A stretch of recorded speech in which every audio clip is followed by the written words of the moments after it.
There's a link in the show notes for that. I also found this site, charitynavigator.org. They have a bunch of charities rated, and so you can find the highest rated ones and donate to. There are different kinds of things: humanitarian relief, recovery, peace building efforts, things like that. So I'll put that link in the show notes too. That's brilliant. I also saw that people are just booking Airbnbs in Kyiv, because that gets money straight to people who have, Airbnbs there and things like that. Yeah, they're booked up till July, some of them, I think. So that's working, hopefully. It's just, it's not going to be good. Like, I don't know. I guess we don't want to get too far into it, but I think if the Red Cross is helping people, I feel good about giving them some money to maybe give some humanitarian aid. Absolutely. I've spent the weekend listening to a book about how to be a better person, so I agree entirely. All right, let's get into our episode for the week. It's Walking Dead Season 11, Episode 11, Rogue Element, a.k.a. Eugene in a Noir. I mean, you're not wrong. So what did you think of it? Most people didn't like it.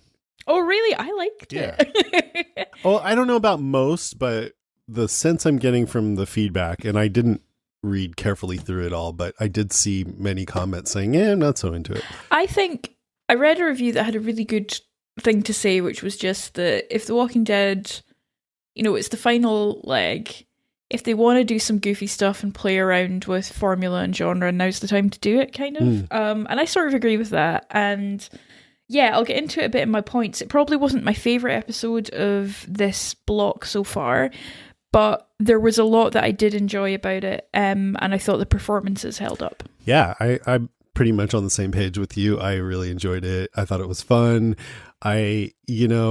Eugene's never been my favorite character, but I think A, I've gotten used to him, and B, I like when he's emotional. I think I tend to like his stories more versus when he's just being like da, da, da, when he's more like, no, what did you do to me? Then is more interesting to me for some reason.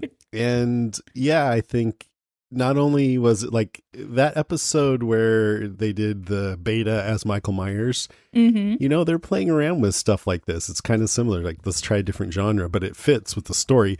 So that was fun. Like I like TV where it's just a fun episode in and of itself. I'm not always like, how did this further the plot? I mean, but we are coming up towards the end of the story, but it did further the plot. It's beginning to expose some corruption and duplicitousness in the Commonwealth. And so I thought all around it was really interesting and different and fun and helped further the plot and everything. Yeah. Yeah. I'm on board with that. I can get on board with that. Okay, let's get into our points. What do you got? Well, I kind of bit my tongue there because I was going to say something that kind of led into my first point, which is that I think as much as this was a Eugene episode, it was also a Lance Hornsby episode. And I think I kind of love him. I think he's so interesting as a character because I don't actually think he's a bad guy. I think in the final scene, it's framed very much as a scene in which we're finding out that this person was evil all along. But the second time I watched it, he doesn't actually say or do anything obliquely evil. Like he has manipulated Eugene. That's entirely true.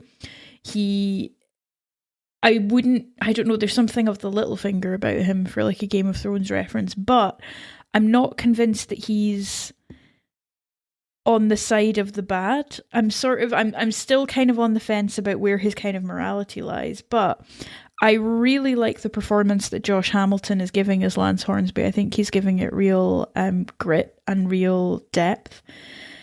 I think that we see him in two quite different situations. We sort of see him going out to, is it Moto's gang, to sort of see what's going on with the opium and the poppies.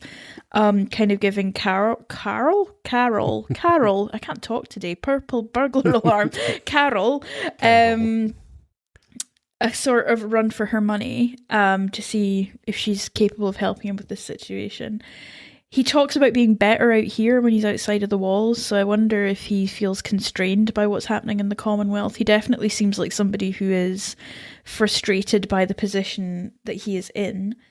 but he seems canny and he seems able to get the measure of people to a large extent while not perhaps understanding the intricacies.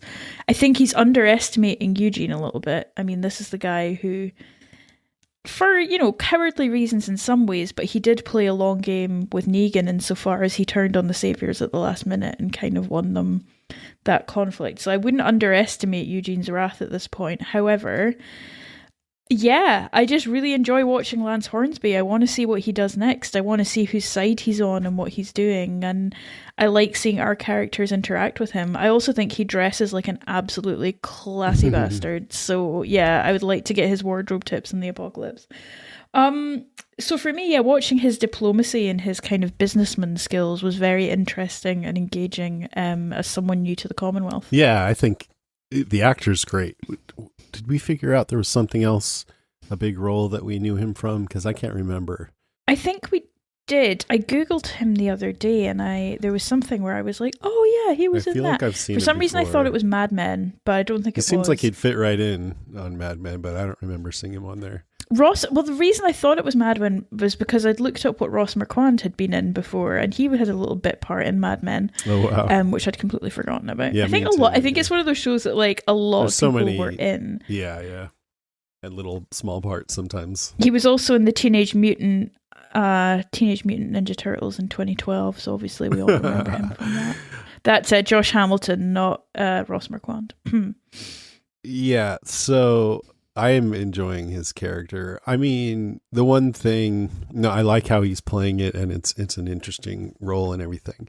The one thing, though, is, I mean, the way he justifies everything he did to Eugene is that, hey, everyone came out the better. Yes, you got your heart broken, but I think on balance, we're all better. Like, you're getting to be a part of this community that you even lied to be a part of, and I got more people in.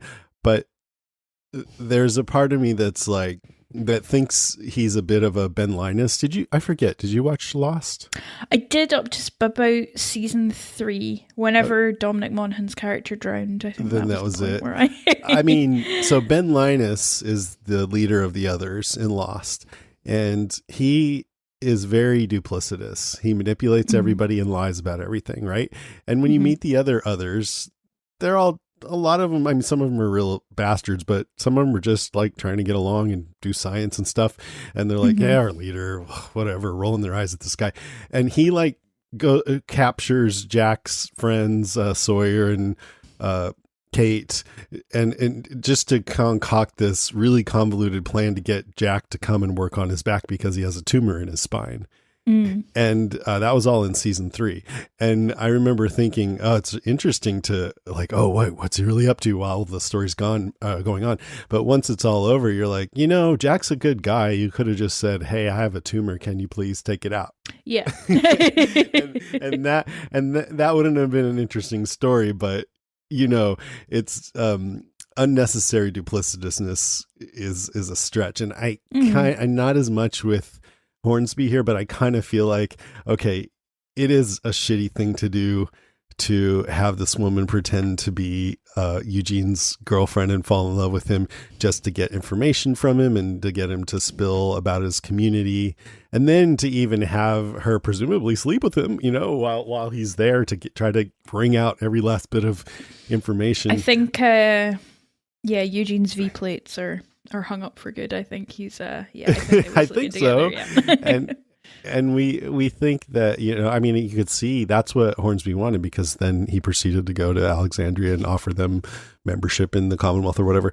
But anyways, I feel like he could have just contacted Eugene and been like, look, we have this great community, let's try to build some trust here, and maybe we can have a meeting in a third place, and been more honest about it, and it wouldn't have been that interesting of a story, but it would have been more realistic. I feel like maybe I'm naive or wrong about this, but I don't think you are. I think that the Stephanie of it all is difficult, and I think for me, I'm sort of waiting for the other shoe to drop in terms of hearing why there was a fake Stephanie. Still don't know what the fuck is going on. Yeah, I'm still a little bit like, oh, we don't really know what's happening here. We know that we know that there was a fake, but when did the fake step in? Because I don't think it was always her, because we know at the end that this, I think she's called Max, that Max was the one talking to him. So I kind of I'm withholding judgment on that until I know for sure,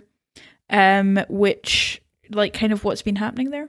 Yeah. I mean, yeah, I guess I need to do that too. Like, it feels like we're watching, well, it's because this is modeled after a noir. Mm-hmm. There's a lot of twists and turns, and you think it's one thing and it turns into another, and then it's yet another, or maybe you were actually right the first time. Mm-hmm. And then you finally feel like you've got the whole story. And then they throw this wrench into the works with Max at the end that makes you question everything that you just learned, right? Yeah. So that's going to be my first point, is just going through the story as it was presented. And then, so Stephanie isn't actually Stephanie, but I want to talk about that independently of this other woman first. Mm-hmm. I think that's fair. Pamela's assistant, Max. Let's just go step by step. So Eugene gives Stephanie the key to his place and tells her he loves her.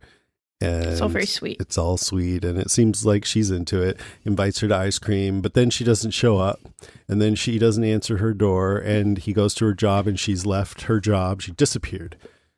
And he remembered when he was at her place, he saw this guy leaving her place, and then he happens to encounter this guy later and asks him about it. He says he was there to fix a clogged sink, so presumably he's a plumber.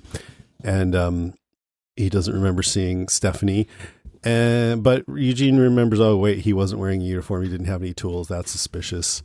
So he starts following around, finds out his name is Roman Calhoun. He conducts his business at night. It's such a noir name. Roman Calhoun. Roman Calhoun. And his base of operations is in the warehouse district, and they never get mail, and their lights go on and off at odd hours, and only 4 people go in and out. Maybe they've met by a 5th at one point, who Eugene thinks is the leader, some kind of quote unquote rogue element. Turns out they're part of the system, and their leader is Lance. But anyways, so some movers showed up and took all Stephanie's stuff somewhere else. And Eugene somehow gets a hold of this work transfer request filed, it says, by Stephanie to leave her job at the radio tower. Gave no notice. He thinks people were coming for her because she knows something or something, and she's on the run, and the work transfer request was falsified by this rogue element, and they want to silence her, and so he's got to rescue her and expose them. And at this point, I didn't know what to think, but I'm thinking, there's a lot of twists, and I don't trust Stephanie, so I don't think Eugene's on the right track. Right? Yes, absolutely. Eugene thinks that it's a conspiracy and they're after her and he has to save her, but I'm like, no. She's bad news. And then so then she she breaks into Calhoun's apartment, him and Princess, which is a big ask, by the way. I mean, that could potentially be Princess risking her standing in this community and sent back out into the ZA. She's got a little bed, little job, and she might get a little cat. Like, that's a lot of stakes in the apocalypse, to be honest. A little action on the side too, by the way. Yeah. With a big man. And then, so they found a bunch of weapons in Calhoun's place, and the music makes it like a big deal, but I'm like, it's the zombie apocalypse. Everybody has weapons. Well, I quite like the explanation that Lance gave, that I think was true, generally, that you're allowed to have a go bag in the Commonwealth. I was like, yeah, that makes sense. It does make sense, but like, I'm not thinking, oh my God, no one's allowed to have weapons in the Commonwealth. Why does he have weapons? I didn't even remember people weren't allowed to have weapons. I'm just like, yeah, more weapons. Like, we see everybody has weapons all the time on this show. But anyway, Hornsby tells Eugene, because they get caught, Princess and Eugene get caught, and they're back in their cell again. They seem to be getting caught all the time. Hornsby tells them, nope, he is a plumber. I have the papers here. And I like that moment, because it's like, I did kind of wonder, oh yeah, maybe Eugene was crazy with his bulletin board thing with string going everywhere, and maybe it is. They all need a name. Yeah, what is that? There needs to be a name for that thing. Crazy like, board. If you think about it all day, I'm like, a crazy board or something. I don't know. They need a thing we can call them, because we all know what we mean. Like when you're in your dome, a cork board, but I don't know if that was a cork board. Anyway, yeah, they need a name. Yeah. So then, but Eugene doesn't buy it. he goes to the warehouse district, sees Calhoun there at the, plumber place, I think, sprays him with something. What was that all about? Mace? I think it must be homemade pepper spray. I think that's my guess anyway, is that something, because you could make your own pepper spray if you had hot enough peppers, which I'm sure they do in the Commonwealth. And I'm sure Eugene could make it if anyone could. Oh, yeah. And so then Stephanie's there and quote unquote, but she's all made up like a femme fatale and doesn't even talk to him. And I'm like, oh, and then he finally figures everything out, that Lance used Stephanie to pull at his heartstrings and get him to tell everything about their communities, and drew him to the rail yard where they were captured and questioned, but he didn't break. But then Stephanie, which we were suspicious about, led him to the radio tower where they were captured again. This was all in the COVID episodes and then the first part of the season. And then I think they did reveal, Eugene did reveal things about Alexandria, and later we saw Hornsby go there and make them an offer. But anyway, that's all seems pretty straightforward, that Lance uses Stephanie to lure in Eugene and get to his community.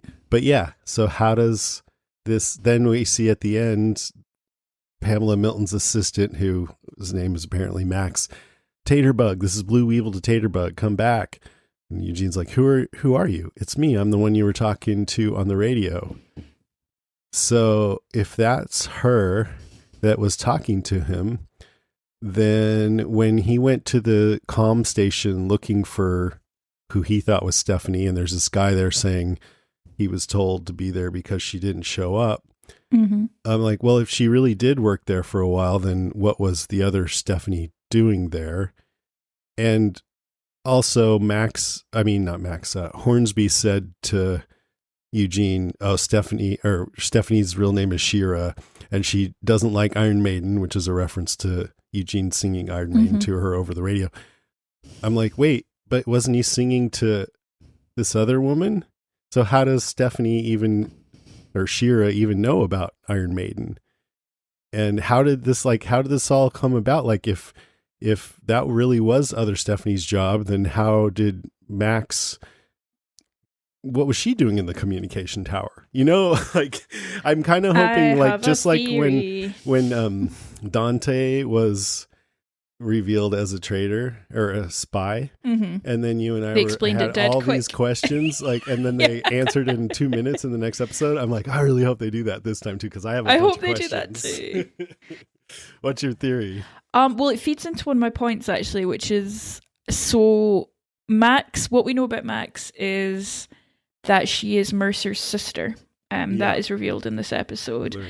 I think she is in with the Resistance. I'm pretty certain of that, because what she said I'm one of you to Tyler. Yeah, I'm like you. I think Mercer knows she is and is trying to protect her. I think she was contacting Eugene off her own back, but at some point in their talking, so I think she's either been using the radio surreptitiously or had another radio. I think that she was intercepted, or it was found out at some point by Lance and his group, who I'm not sure if they're part of the Resistance or not. I'm a bit unclear about how they're operating. Peter described it as like Lance is running MI6, which is like the spy unit in the British government. And I think that's kind of what it is. It's like I think it is too. Not Resistance. I think, Yeah. I think Max was discovered, and in order to not be prosecuted, was forced to give up information about stuff that she and Eugene had spoken about. And I think that is how Stephanie/Shira found it out. But I could be completely wrong. I mean, that would make about as much sense as anything, yeah. Yeah, thank you. I'll take that as a compliment. I mean, it's all like, when you get into this twisted storytelling, it's fun to not know what's really going on, and to go through all these twists and turns, but it's all just kind of ridiculous. It's all I know. I am sort of like, okay, now that we know Max is Max, let's be speeding this up a little bit, because it does seem to me like this was just added in as a twist, because like last week, I'm sure people were saying this isn't going to pay. I mean, I feel like it's past the point where a payoff would be satisfying, the Stephanie switch. Like, we're sort of like, is it going to happen? Is it not? So I hope we do get good reasons and an explanation, because it does seem a bit arbitrary otherwise. If the reason is what you just said, I would be satisfied with that. I think that would probably be the best thing. Pass that on to the writer's room when I'm next in pitching ideas for new spin-offs. I do feel like, I think, I hate to even acknowledge this because I'm kind of ashamed, but you and I think we, up until last week, did a pretty good job of warning people when we were talking about Stephanie not being maybe the real Stephanie. And then I don't know why, but I just forgot about that. And last week said, oh yeah, by the way, we think she's not the real Stephanie. And right before the episode where they reveal it. So I apologize, you guys. I try to be good about not spoiling things, and I've failed a handful of times, but I'm sorry. It actually, to me, it was almost more enjoyable, like suspecting something was up with her. I don't know if it's more enjoyable because that's the only experience I had, but it was still really enjoyable. Like, I didn't believe from the start that, and then I kept thinking, wow, they really do seem like they're in love. Maybe I'm totally wrong about this. And then, oh no, I was right. That was my experience of it. So hopefully that was still a satisfying experience to people.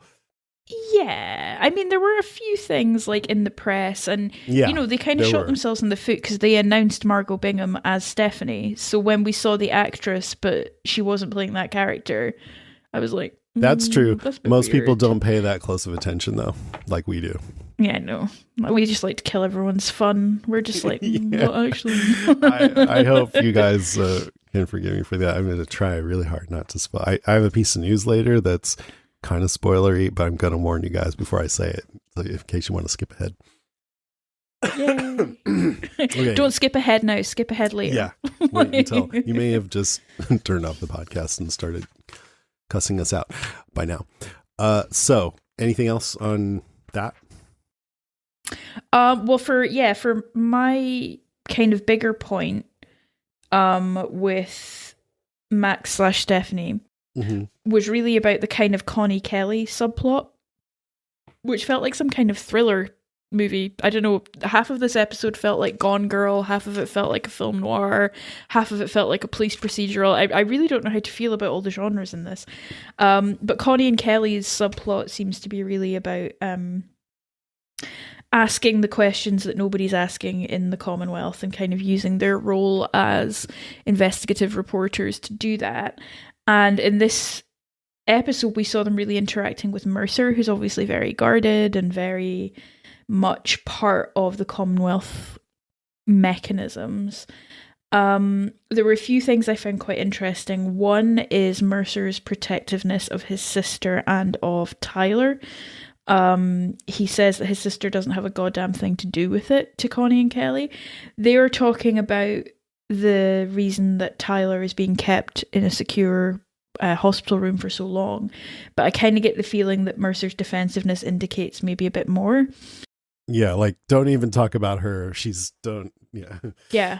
My sister's definitely not a spy. And you're like, what? No, I didn't say that. And it also, I think, ties into why he's not a rebel. Definitely not.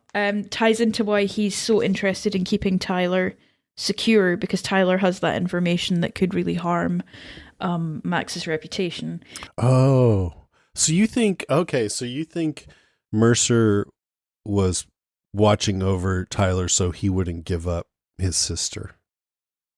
I think he probably had a bit of vested interest, yeah, and that's why he's so pissed off that he's been taken away. Yeah, because what we know is that Connie, being the intrepid reporter who wants to dig out the truth, was so we found out Tyler had been being held in the hospital for a month, and I don't even know why he was in the hospital. Was he hurt? I don't know. No, I think they're keeping up this pretense that he's had a psychotic breakdown. Okay, yeah, that's it. Yeah, which he did. I mean, it didn't seem too far from the truth, to be honest. But no, to be fair, he wasn't behaving super rationally. Yeah, but anyway, it seemed like Connie, she seemed to think, hey, the powers that be are keeping him held without charge, and she wanted to know why. But you're saying maybe Mercer was doing that on his own to protect his sister? Not on his own, but it was interesting to me that Mercer was in that room with him, because you'd think he would be off doing other stuff. And I think I don't know if I would go as far as to say Mercer is part of the resistance. I wouldn't be surprised if he was, but I'm not convinced that he is yet. But I do buy that he would be protecting his sister. Yeah. And that being able to keep a close eye on Tyler would be a part of that. And I think that might explain part of why he's so angry when we see that Tyler has been moved without him knowing. So all these names, like last we saw, Tyler screamed, "There's thousands of us." And Pamela Milton was saying, "Are there thousands?" to what's his name, Hornsby, and he said Labs. no, and she said, "Find out." So I think that's what these names are, right? They're everyone that they've rooted out. Like that's what Rosita has been tasked with doing, going in and, well, they just showed him looking at what we thought was Tyler's place, but trying to find out who the rebels are and put them on a list. Yeah. Okay, so it's not as much of a mystery as I thought. Well, I don't know, because I still don't know who wrote the list or why they've given it to Connie. Is it a rebel who wants the cause to be explored, or is it somebody who's grassing on people? Like, I don't know. In my head, I've called it Mercer's list, but why would he give them it? I don't know why I think it was him that did it. I just... No. There's something about that storyline that I find really interesting. Well, what did he say when... Okay, so they took Connie and Kelly out on some mission to try to... Propaganda prop machine. up Yeah. the military because... And they gave them questions that they wanted her to ask and everything. It's such a dumb thing. Like, here's the thing is... the Commonwealth has this practice of giving new people jobs similar or exactly the same as what they did pre-ZA. But when you're running a state-run propaganda newspaper, you don't want to bring in someone who's been a real reporter for that, who it's the opposite. No. Like, their job is to find the truth, but for this newspaper, you want people who just will print whatever the governor says. So she's the worst person for this job they've given her. But you want like the intern from the elementary school newspaper or something. You want loyalists. So anyway, she's asked, she didn't ask the question she was given. She asked Mercer, why is Tyler being held for a month and why is he not being charged and what's going on or something. And he said something about, you and I both know that the questions you're asking won't get answers, or I forget exactly what he said. Yeah, he knew that when they're sent out on these runs, they have set questions that are like, how many walkers have But you I think killed? he was Do you think also they're coming saying from the something left? about you're barking up the wrong tree here. I forget exactly what he said. Yeah, he's like, there's no point even... Yeah. There's no point even starting to unravel that, or because you won't be able to, kind of thing. Yeah. He doesn't, maybe he's afraid of exposing this. I think maybe what's happening, this is all speculation by the way, people, but they're trying to round up these people who are rebels and get rid of them. And Mercer is afraid that if it gets exposed, his sister might be in trouble. So he's trying to keep her off this list and just keep the whole thing quiet to protect her. I think so. That would be my guess. Yep. Yeah, that would be my guess. I could be... he might not like his sister. He might be like, please arrest her. She's a dick. No.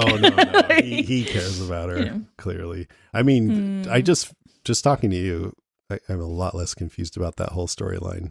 I thought I liked the storyline, but I didn't really understand it as well as I do now. So that's pretty cool. It's also hard, and this is not a criticism because I think it's great that we have characters on screen using sign language. It is hard to write notes and watch a sign language scene at the same time, so I found that I was doing a bit of like huh between the two, so I may have missed some of the subtleties between Kelly and Connie.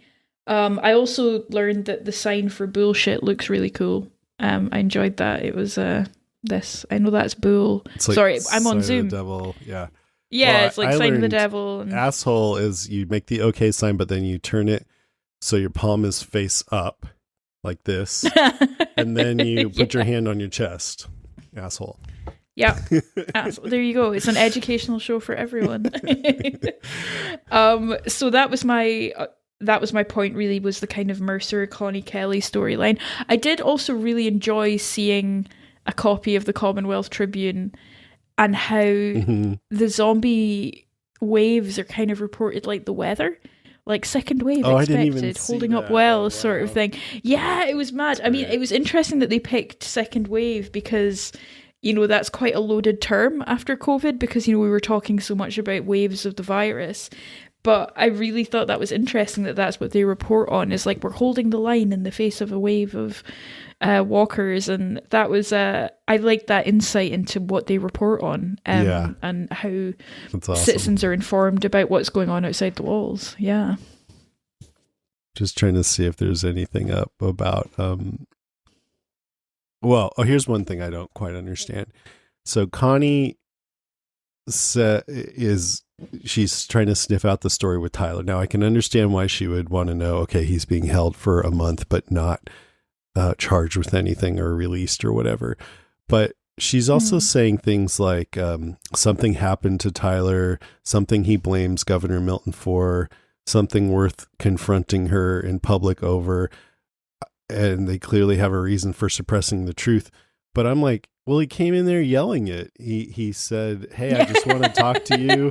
Well, he said it to Daryl later too. Like, I got beat up by Princess and then I got fired. I thought that was it.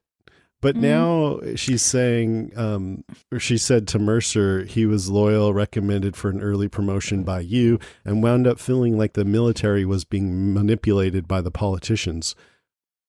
I mean, not sort of, like, only in that he got fired. I mean, the politicians are in charge of the military and he got fired, but it sounds like for some reason Connie thinks there's something else going on. There's one other thing that maybe is a clue, unless I'm missing something, but he also had said to Pamela Milton at that ball, this is what you care about, fancy parties and paintings, not people like me. We're nothing to you, disposable. So maybe there's something where people are disposable.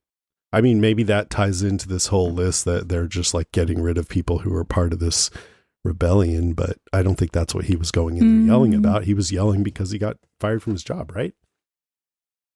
I thought so. I was a little confused about that. That had me thinking, like, what does Connie not know that we know? Is she asking the right questions? You mean maybe she doesn't know? Maybe she. Well, he she did wouldn't only know say the princess really say beat him that to up and stuff. Daryl. Yeah, so maybe that's what she doesn't know. And because watching this episode, you feel like she's looking for some information that we also don't know. But yeah, maybe you're right. She's just looking for the information that we already do know. It does seem a bit over. The way it was framed wasn't like that, though, was it? I think you're right about that. It was framed as, it was framed as like, there's something nefarious going on that we don't know about. Yeah. So I don't know if that's the case or not. That one remains to be seen. Yeah. I think. I mean, it's an ongoing story, so we'll fingers crossed. We'll report back as and when we know more in the Commonwealth Tribune. Breaking news. Breaking news. News tickers. Okay. My turn? Right. So, I guess sure? you, Yeah, okay. Yeah, because I spoke about the list and Connie and Kelly. Let's talk about the noirishness. Yes. I haven't watched a lot of noirs, but I know there are these old black and white, stylish Hollywood crime dramas. Well, there's modern noir too, but they're usually like moody lighting and it's crime drama and there's detective work and usually there's a femme fatale of some sort or another. And there's a damsel in distress who may be the same person or maybe lots not. Of monologuing sort of voiceovers of like, it was 5 o'clock that day when I walked out. That kind of thing. She walked into my place and changed my life forever. Yeah. The classic ones, Maltese Falcon, Big Sleep, things like that. So this had a lot of that. They got to do some good mysterious music, a lot of dark scenes with moody lighting. Like particularly liked when Eugene found out or confronted Lance, like you pulled at my heartstrings, but I'm going to turn you in. And he just gave that really great performance. And Lance was sitting there still, completely still. And just the lighting, it just felt very noir. Absolutely. There's also phrases and situations like Eugene saying he'd like to make a statement to Rosita. And she's like, come down to the station and I'll help you fill out the paperwork. And it's just a cop movie, you know, or the whole board that we don't have a name for is pretty cliche at this point, actually, but I guess if it fits anyone, it's Eugene. Someone did say in a review today that we need to retire those until that meme from It's Always Sunny in Philadelphia goes away. You know, the gif of the guy standing in front of one of those boards going like, Charlie. They're like, until that gif is dead. It's going to be hard to do one of those in a serious context. Right.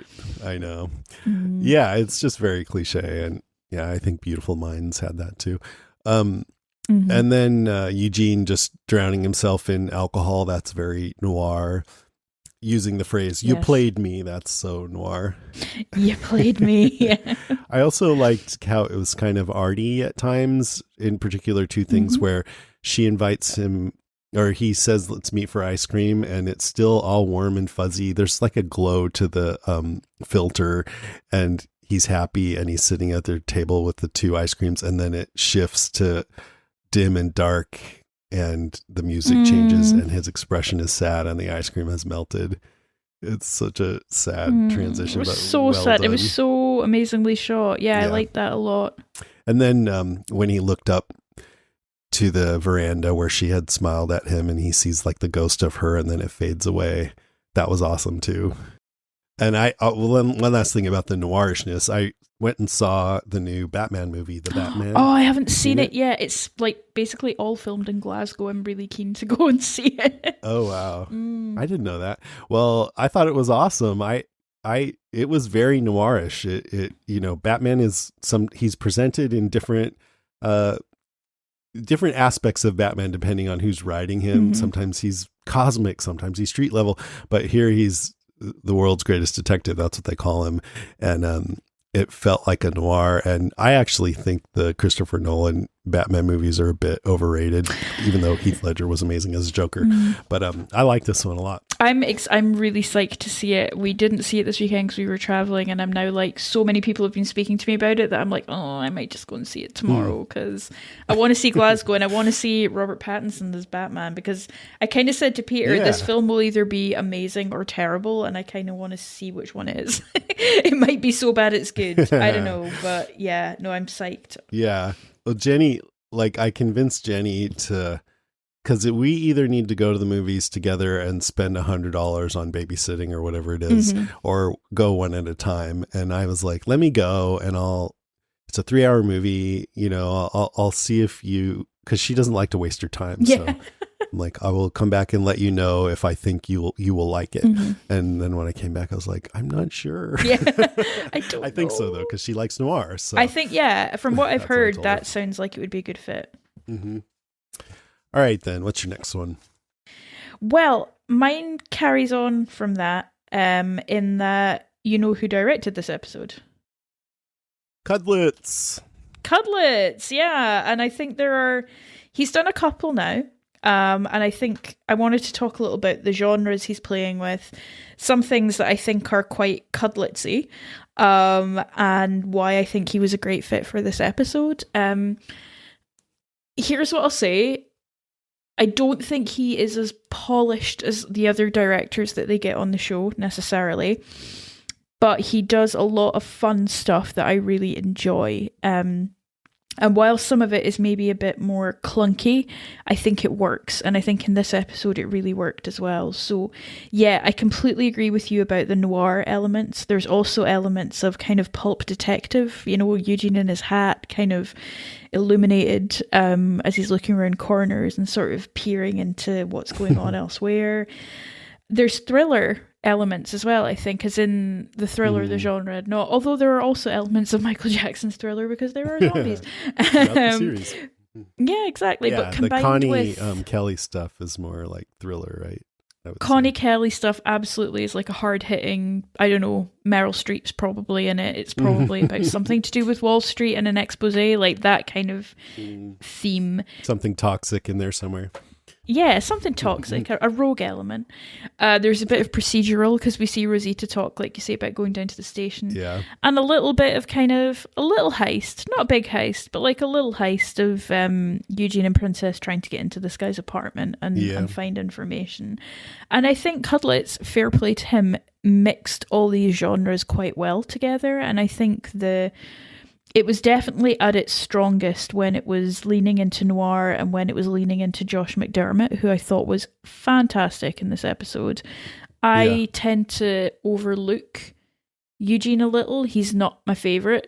I think we're kind of both on a similar page about that. Like, he's best done in small doses, well, rather than there all the time. But I thought this was a bit of a revelation in that, yeah, he can really act. He can really pull at the heartstrings. He can really go to those kind of emotional places. And I do wonder if the fact that Cudlitz was directing it helped, because, you know, they obviously worked very closely together when they were on the show as actors. So I thought that was brilliant. The way that Cudlitz frames shots is very interesting as well. He does a lot of stuff with kind of a mix of sort of pulling out from bigger scenes and doing these sort of swooping. One thing is, he loves an aerial swoop. I remember when he did, I think it was just pre-Whisperer War, there is an episode at Hilltop. I think it might be Jesus' last episode, actually, and it was Cudlitz directed. And there was a big swoop into the Hilltop set while Jesus and Mary Chain were playing. And I really associate those swoops and a use of music with Cudlitz in a good way. And there was a swoop over the poppy fields when Carol and Hornsby were heading out to deal with Moto and his gang, that I thought was really nice, and a nice nod to his style. The ice cream shot was brilliant. The other thing I was thinking about that I think enhances when Cudlitz directs an episode, I think having been an actor, he understands the choreography and some of the positions of the zombie scenes in a more immediate way. So that scene where we're looking up and we see Mercer slice through the guy's head was incredibly well done. And I couldn't help but think that, you know, Cudlitz has probably been the actor under the zombie in scenes like that. So I wonder if he took inspiration from his time of being sort of in the mix. I don't know if we've ever actually seen that exact shot before, but like, yeah, Mercer comes down with his blade, but you just see the zombie's face right in the camera, and then the blade comes through the two halves of the head part, and you see Mercer's face in between. I've just remembered what it reminds me of. It reminds me of in The Two Towers, Pippin, I think, is being attacked by an orc. An uruk. I think it's an orc, and the orc is stabbed or something, or he's shot with an arrow or something as Pippin is there, and he kind of falls on him, and it's a similar view, but it doesn't have the head splice, which I thought was just gross and wonderful. Yeah, and I was just thinking, like, I remember in episode 6 of the first season when they went to the CDC, and Daryl, I think, sliced a zombie's skull off, and we just went nuts for that because, you know, they hadn't gotten very sophisticated with their zombie killing yet. And if we had seen this or in the early days, we would have just gone crazy for it, you know. Oh my God. Completely. It was awesome. And just seeing Mercer standing there with his kind of upper lip curl and sort of genuine or general dissatisfaction with the world around him was brilliant. And he's just covered in blood. These two guys in their immaculate white stormtrooper suits, and Mercer's like, looks like he's literally showered in the blood of his enemies, which he kind of is. I thought that was brilliant. So yeah, Michael Cudlitz can direct anytime. I think he's not a subtle director, but I think for this episode it was tonally really good. And I mean, in particular, the part where Eugene, I already mentioned this, but is just railing at Hornsby after he figures out what he did. And I think that could have been very expositional. You know, he's basically just laying out the plot like at the end of Scooby-Doo, so you'll know what happened, you know. But very kind of Poirot or Agatha Christie style as well. Yeah. But he played it so. I mean, that's my next point. Actually, is Eugene's. Well, it's called Poor Eugene, but it's how I was really drawn in by Eugene's emotional journey in this. And that scene in particular, I think, could have been not as interesting as it was, but I think that was his best scene in this episode, for sure. Definitely. In fact, it's also one of my points, so go off. Yeah, it's a really good one. So, like, the scenes at the beginning where he's so taken with Stephanie, quote unquote Stephanie, and she seems equally taken with him. And then when I watched, even though I kind of didn't trust her, I wanted to believe it. But watching the second time, when you know that she was acting, her reactions, it was brilliant, because her reactions could seem like, if your boyfriend tells you, I love you, here's the keys to my apartment, you're going to be a little choked up by it, right? And maybe you're going to pause for a second and take a breath. For sure. You will be like, oh my gosh. But what that taken really aback, meant was, oh completely shit, legitimate. he's falling too deeply. Eject, abort. But she kept that smile on her face. Yep. Get out. Yeah. And then when you see her smiling at him, it's just like, oh, she's a good actress. Like, it's takes on a whole different timbre the second time through. But anyway, so I felt really good for him until the shit hit the fan. Like, oh, that's so nice. Like, they felt really cute together, and it was a nice feeling. And then it turns out it was all fake, and it was so cute that he's writing this sci-fi novel, and he says, she gave me the courage to do something I've always wanted to do, and when someone can do that, words like love seem insufficient. It's corny, but I fall for stuff like that. Like, that's like, I know how that is when someone encourages you to try something out that you've been thinking about, but maybe weren't, or a little too scared, but then you do it. And then, so it makes it extra sad that he burns up the novel at the end, because it's like, no, you should have kept going with it. But he's had his foundation shaken, and she turned out to be fake. And so now I think he doubts himself, he's going to be at a different place emotionally after this. It's a really bad, like, I don't agree. I think Lance did a horrible thing here. He's a bad person for doing this. Oh, I think he did I think what he did was horrible. I'm not convinced he's a bad person per se. He has good motivations, good intentions. I mean, I honestly, I cannot emphasize this enough. In the car this weekend, we have literally been listening to a book called How to Be Perfect by Mike Schur, who wrote The Good Place. He's one of my favorite comedy writers, and it's all about moral philosophy. Right. And I'm like so confused about what makes a good person or not. I think I might have come out of it being like, well, the ends kind of justify the means, don't you think? So I think if I was watching this in like 2 weeks, I might be a bit more like, Lance, so you bastard. But this weekend, I'm like, yeah, okay, cool. Well, he was thinking about like a utilitarian approach, and Eugene's suffering is bad, and now I'm just like second guessing myself. You're like, hey, of course he's going to kill the child on the tracks. Do you want him to kill 10 other people? Yeah, I'm like, well, Jason, if we think about it as a trolley problem and Eugene's feelings are on one side. Exactly. It was a wild. Are you going to divert the track and murder Eugene's feelings, but save all these people from starvation? I know what I'd do, but then again, I don't like Eugene that much, so whatever. But I did feel he did not deserve that, and I feel very sorry for him. It was a horrible thing to happen. So, yes, I do think that Lance did a bad thing. And he was a virgin, the poor guy. Like, God, do you have to pick him? I guess he was an easy mark. And then, the whole thing with Princess saying, when a woman quits her job to get away from you, maybe you should believe that, and he's really upset. And then but he's like, I can appreciate how you might reach that conclusion, however, I'm privy to one piece of data that you are not.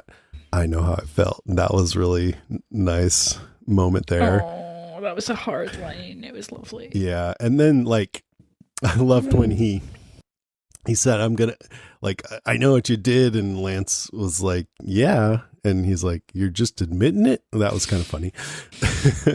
And then, yeah. But then when Lance just like, yeah, you got me. Then when he said, when Lance said, oh, by the way, Stephanie's real name is Shira, and she hates Iron Maiden, but she genuinely enjoyed your book, you should stick with that. I'm like, oh, what, why would he say that? Like, that's such an asshole move.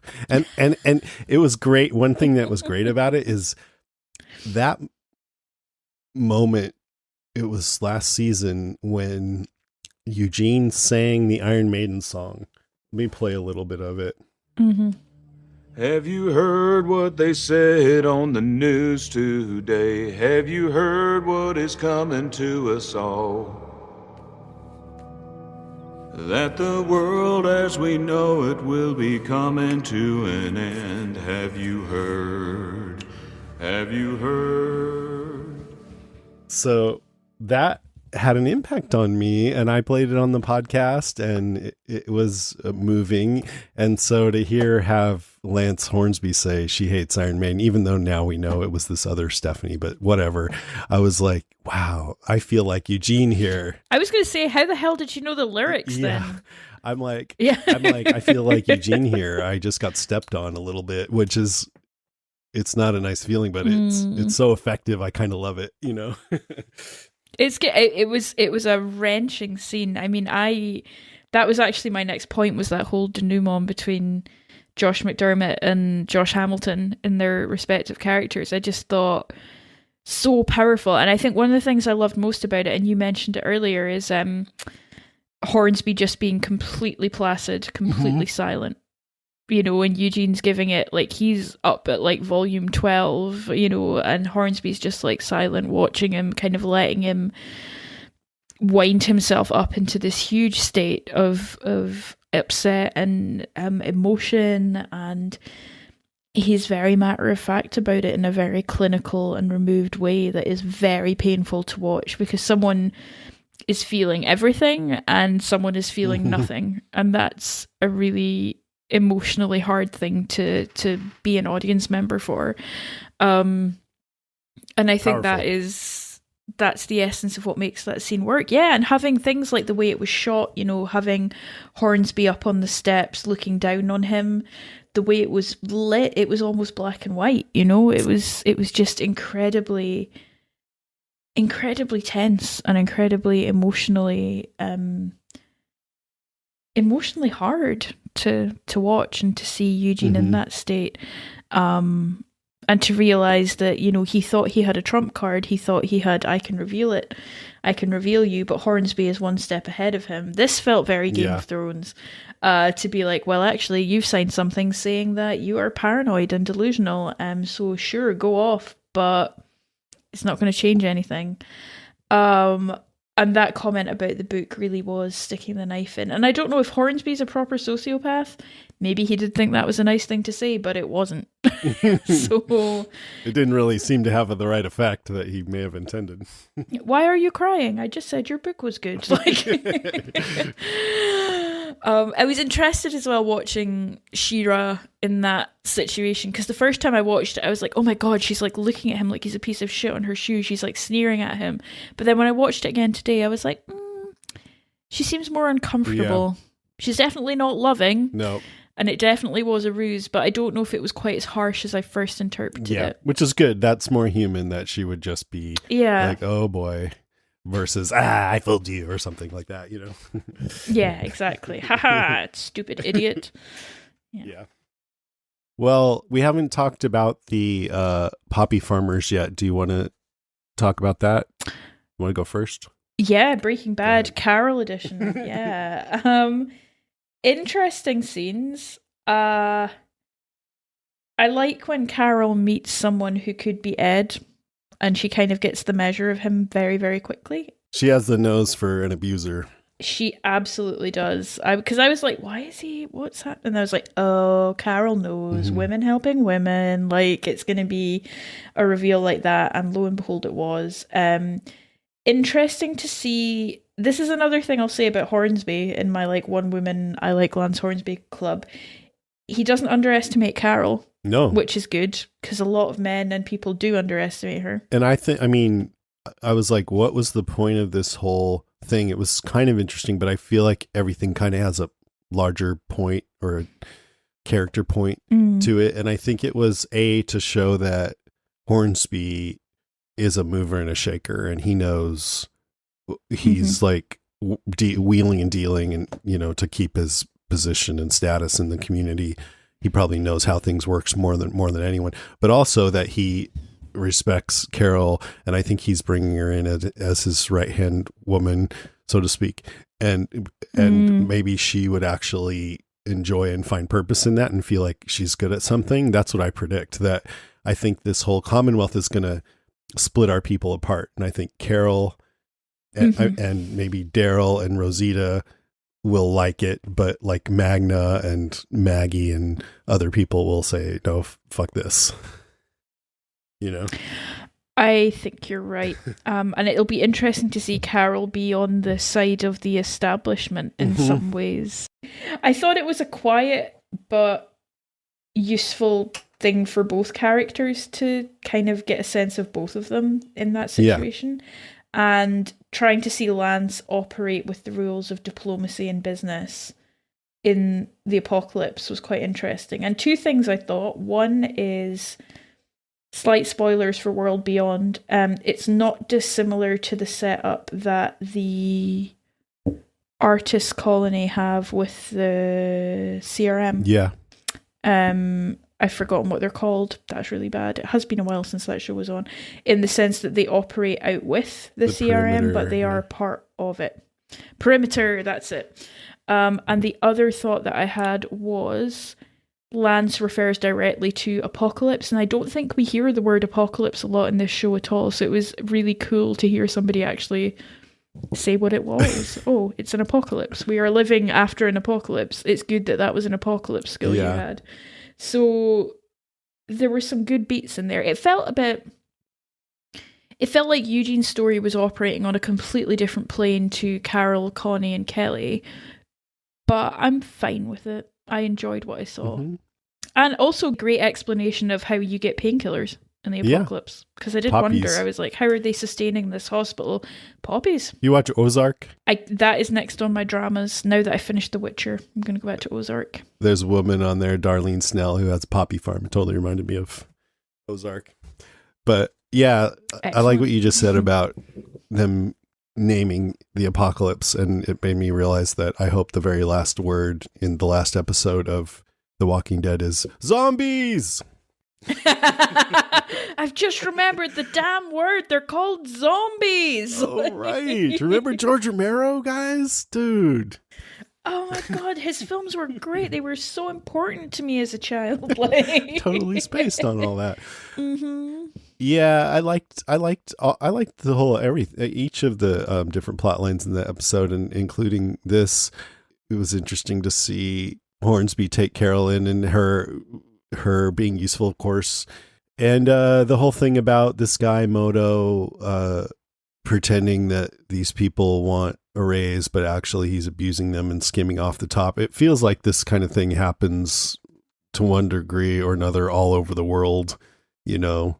Just for sure, people skimming and being bruisers and whatever. I did kind of wonder, why is it that even though like 99.999% of the world's population have been killed by zombies, that these people who can actually be bullied by this one guy have survived and been able to maintain their farm in unprotected territory? It seems a little bit of a stretch. I mean, I guess the Commonwealth soldiers are coming and calling the Zeds. I don't know. Trying to think about they might have been within the walls originally or something. Yeah, I guess there's a few things that could, but I agree with you in terms of the kind of suspension of disbelief. Yeah, exactly. DOSOD, Department of Suspension of Disbelief. All right. The DOSOD. So my turn? The DOSOD. Yes. All right. Let's talk about what Rosita refers to as the CA. So Eugene gets Rosita to check on Stephanie at her place. She pounds on the door. This is the CA. We've been asked to perform